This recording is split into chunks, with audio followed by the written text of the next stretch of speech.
Hello and नमस्कार my dear young friends of class 12 computer science. Project मैंने already upload किया है bank ATM software के लिए। तो एक बेसिक और सिंपल प्रोजेक्ट था। उस प्रोजेक्ट में हमने यूज किया है टिकिंटर और पाइथन माइस्क्यूएल डेटाबेस कनेक्टिविटी। तो इसके साथ आप किस तरीके से करेंगे वो पूरा एक्सप्लेनेशन आपको डिस्क्रिप्शन में वीडियो मिलेगा, उसमें मिल जाएगा। कोड के साथ यहाँ पे मैं अवेलेबल करा रहा हूँ। डिस्क्रिप्शन में लिंक होगा इस पीडीएफ का जो यहाँ पे मैं शो करने वाला हूँ। तो आइए देखते हैं क्या क्या चीजें मैंने इसमें इंक्लूड की है और प्रोजेक्ट में डॉक्यूमेंटेशन में क्या बनाना होता है, एक्चुअल डॉक्यूमेंटेशन में क्या क्या चीजें चाहिए। तो इतनी चीजें मैंने इंक्लूड की है क्लास 12 के सिलेबस के अकॉर्डिंग, जो एक आपके बोर्ड प्रैक्टिकल्स एग्जाम के लिए प्रोजेक्ट जो सबमिशन होता है उसमें ये काफी है। तो चलिए देखते हैं। तो शुरुआत करते हैं प्रीफेस से। तो सबसे पहला पेज यहाँ पे प्रीफेस है। इससे आगे आपको इनिशियल पेजेस रखने होते हैं, जैसे कवर पेज एक बना लिया आपने प्रोजेक्ट का, एक अच्छा सा डिजाइन आप जो भी सोच सकते हैं वैसे कर सकते हैं। सेकंड पार्ट जो है कवर पेज के बाद उसमें आएगा एक्नॉलेजमेंट आप रख सकते हैं। सर्टिफिकेट होगा जिसमें लिखा होगा कि ये प्रोजेक्ट हमने क्लास 12 के अभी AISSE तो नहीं लिखते हैं लेकिन SSCE लिखते हैं, सीनियर स्कूल सर्टिफिकेट एग्जामिनेशन 2024 के लिए बनाया है, ऐसा करके आप लिख सकते हैं। इसके भी इनिशियल पेजेस आपको जो लिंक दिया है उस पर मिल जाएंगे। तो वहां पे आप अपना नाम, स्कूल का नाम और रोल नंबर वगैरह लिख सकते हैं चेंज करके। तो इतनी चीजें होती है वो इससे पहले आएगी। और प्रोजेक्ट का जो डॉक्यूमेंटेशन स्टार्ट होगा उसका फर्स्ट पेज प्रीफेस है। प्रीफेस में बेसिकली क्या क्या चीजें इंक्लूड की जाती है, तो यहाँ पे जैसे एटीएम क्या है उसके बारे में बताया है। तो बेसिक एटीएम की इंफॉर्मेशन यहाँ पे हमने ली है। तो इसमें क्या जनरली बताया जाता है कि ये जो सॉफ्टवेयर बनाया है वो किस तरीके से वर्क करेगा, किस पर्टिकुलर कम्युनिटी के लिए वर्क करेगा, क्या क्या चीजें इसमें यूज की है, आपके प्रोजेक्ट का नाम क्या है, उसका एम क्या है। तो सबसे पहले यहाँ पे एम लिखा गया है कि aim to develop an ATM software to understand how the ATM machine is working. तो एटीएम मशीन कैसे वर्क करता है उसकी प्रोसीजर को यहाँ पे बताया गया है। Title ACM machine software. Problem definition, तो ये पूरा प्रॉब्लम डेफिनेशन जैसे हम प्रोग्राम लिखते हैं उसी तरीके से उसका डेफिनेशन यहाँ पे डाला गया है कि इस तरीके का होगा। तो इतनी चीजें प्रीफेस में आप डाल सकते हैं। नेक्स्ट पेज है प्रीफेस के बाद इंट्रोडक्शन टू एटीएम मशीन। तो एटीएम मशीन जो है उसका इंट्रोडक्शन आप अपने लैंग्वेज में सिंपल और आसान तरीके से लिख सकते हैं, यहाँ जैसे लिखा गया है। तो अलग अलग चीज यूज करके आप अपने लैंग्वेज में सिंपल बनाइए इसे। तो ये एटीएम में क्या होता है कि सिंपली डेबिट कार्ड हम इनपुट करते हैं, क्रेडिट कार्ड और डेबिट कार्ड, उससे पैसे आपको मिल जाएंगे। तो ये अलग अलग तरीके से चलता है। पिन नंबर जनरेट होता है, पिन नंबर जनरेट करने के बाद आप विड्रॉ कर सकते हैं, डिपॉजिट भी कभी कभी कर सकते हैं। डिपॉजिट के लिए कार्ड की जरूरत कभी कभी होती है, कभी कभी नहीं होती है। अभी अलग अलग टाइप के मशीन आ गए, अभी कैशलेस भी आ गया है तो डायरेक्टली आप कर सकते हैं कि कार्डलेस आ गया, सॉरी कैशलेस नहीं कार्डलेस। तो कार्डलेस भी एटीएम मशीन अवेलेबल है, तो वहां पर भी ये चीज आएगी। तो ये सारी चीजें आने वाले फ्यूचर वर्जन में भी अपग्रेड करा सकते हैं आप। तो इस तरीके से एटीएम मशीन जो होता है उसकी इंट्रोडक्शन है कि भाई मशीन कैसी होती है, क्या क्या चीजें इसमें फॉलो होती है और मशीन का सॉफ्टवेयर जो है वो किस तरीके से काम करेगा। तो इसकी बेसिक डिटेल आप इसमें इंक्लूड कर सकते हैं। तो ये सारी चीजें यहाँ पे लिखी हुई कि पिन जनरेट होगा, पिन जनरेट होने के बाद अकाउंट में जो भी बैलेंस होगा, जैसे विड्रॉ करते हैं तो वहां से निकल जाएगा और वो माइनस होगा। तो ये चीजें यहाँ पे बताई गई हैं। और ये माइस्क्यूएल कनेक्टिविटी पाइथन टिकिंटर से बनाया गया है। तो इतनी चीजें यहाँ पे मेंशन कर दी। ऑब्जेक्टिव्स ऑफ द प्रोजेक्ट, तो ऑब्जेक्टिव क्या क्या है इस प्रोजेक्ट के, किन किन को फायदा होने वाला है, क्या क्या चीजें होगी। तो ये यहाँ पे बताया गया कि भाई जो भी यूज करेंगे तो उनको कैश विड्रॉल जो है वो आसान बनाएगा।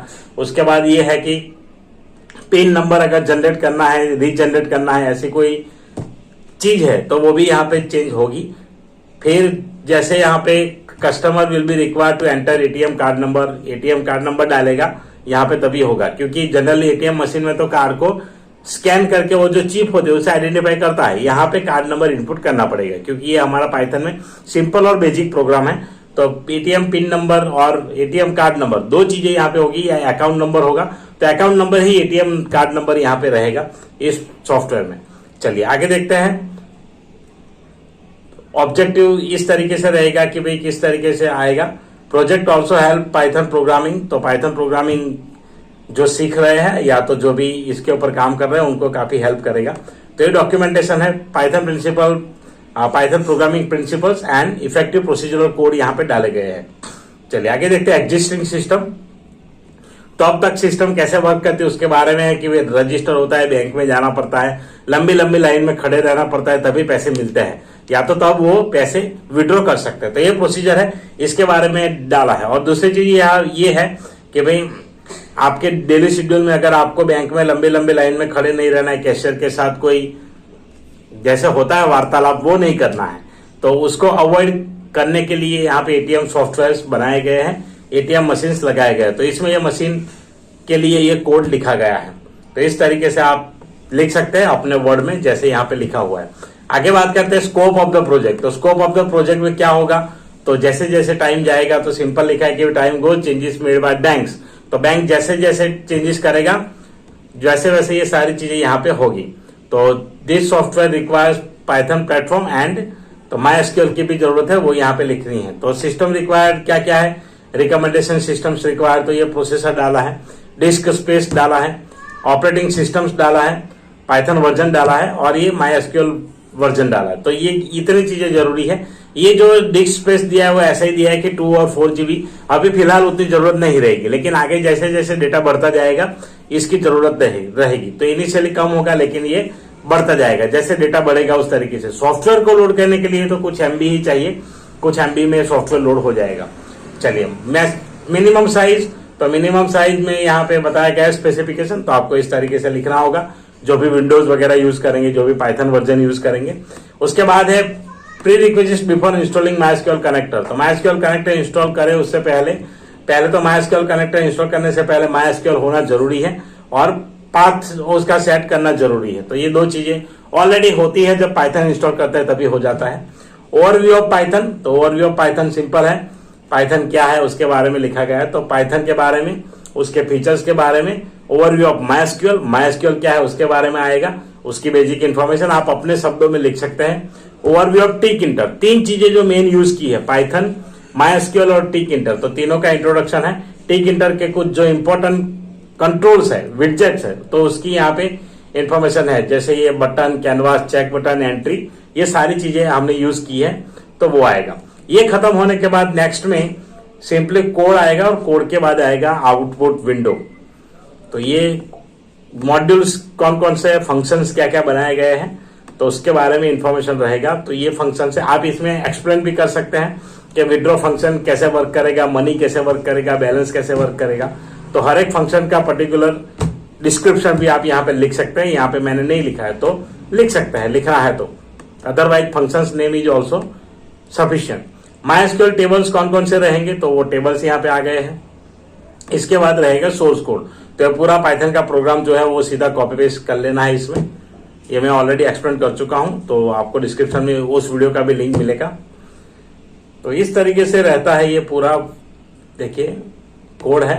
कोड के बाद अब नेक्स्ट जो है, इतने पेजेस का कोड रहेगा, ये जाने देते हैं, कोड काफी लंबा है। ओके, आउटपुट स्क्रीन, तो ये आपका आउटपुट स्क्रीन मिलेगा, इस तरीके से आउटपुट स्क्रीन है। हो सकता है मैंने जब डेमोन्स्ट्रेट किया उसमें कोई बैकग्राउंड अलग हो, कुछ चीजें चेंज हो सकता है चेंजेस, पर ये इस तरीके से होगा। तो ये मैंने अभी स्क्रीनशॉट निकाल के यहाँ पे कर लिया है, जो account number, pin number, amount, transaction successful message आएगा विड्रॉ मनी पे क्लिक करने के बाद। डिटेल्स अगर रॉन्ग है तो कुछ इस प्रकार से आएगा, ये वाला इनवैलिड अकाउंट नंबर और पिन, इस तरीके से। If there is insufficient balance और आपने मनी विड्रॉ किए, तो ये भी डेटा वैलिडेशन परफॉर्म किया है। डेटा वैलिडेशन वेरी इंपॉर्टेंट है, तो अब हम डेटा वैलिडेशन के भी कुछ प्रोग्राम्स आपको देंगे, धीरे धीरे किस तरीके से कर सकते हैं। ट्रांजैक्शन सक्सेसफुल ये हो गया, यहां पर भी इनवैलिड पिन नंबर है तो ऐसे आएगा। फिर चेकिंग बैलेंस इंक्वायरी, अगर बैलेंस चेक करना है उसके लिए। डिटेल्स रॉन्ग है तो यहां पर भी सेम चीज आएगी। तो जहां जहां इनपुट होगा वहां पे रॉन्ग डिटेल जाने के चांसेस है, तो वहां पे वो जनरेट कराना है। यहाँ पे पिन चेंज किया है उसका आया है, ये इनवैलिड अकाउंट नंबर और पिन है उसका आया है कि भाई पिन नंबर गलत डाल दिया है। Account number, enter pin, view details, viewing customer info, customer की डिटेल अगर देखनी है तो जितने डिटेल इनपुट की है आपने उतनी आएगी। तो एड्रेस वगैरह भी दिखाना है, कुछ दिखाना है तो कर सकते हैं, तो वो सारी चीजें इसमें आएगी। और ये है रिसेंट ट्रांजैक्शन के प्रीवियसली कितने ट्रांजैक्शन परफॉर्म हुए इस पर्टिकुलर एटीएम से, तो उसकी भी डिटेल यहाँ पे आएगी। और लास्ट में तो रेफरेंस और बिब्लियोग्राफी है ही, आप लिख सकते हैं क्या क्या मटेरियल्स यूज किए, क्या क्या वेबसाइट्स यूज किए, कौन से टेक्स्ट बुक्स यूज किए। तो आई होप आपको वीडियो पसंद आया होगा। ये जो पीडीएफ है डिस्क्रिप्शन में लिंक दिया है, वहां से मिल जाएगी। Thank you very much for watching. ऐसे ही वीडियोस के लिए चैनल को सब्सक्राइब जरूर कीजिए, और आपके डाउट्स और क्वेरी, आपको प्रोजेक्ट के रिलेटेड कुछ पूछना है तो कमेंट बॉक्स में जरूर पूछ सकते हैं। चले मिलते हैं ऐसे ही इंटरेस्टिंग वीडियो में किसी और नए टॉपिक के साथ। तब तक के लिए जय हिंद, जय Bharat. Thank you very much for watching.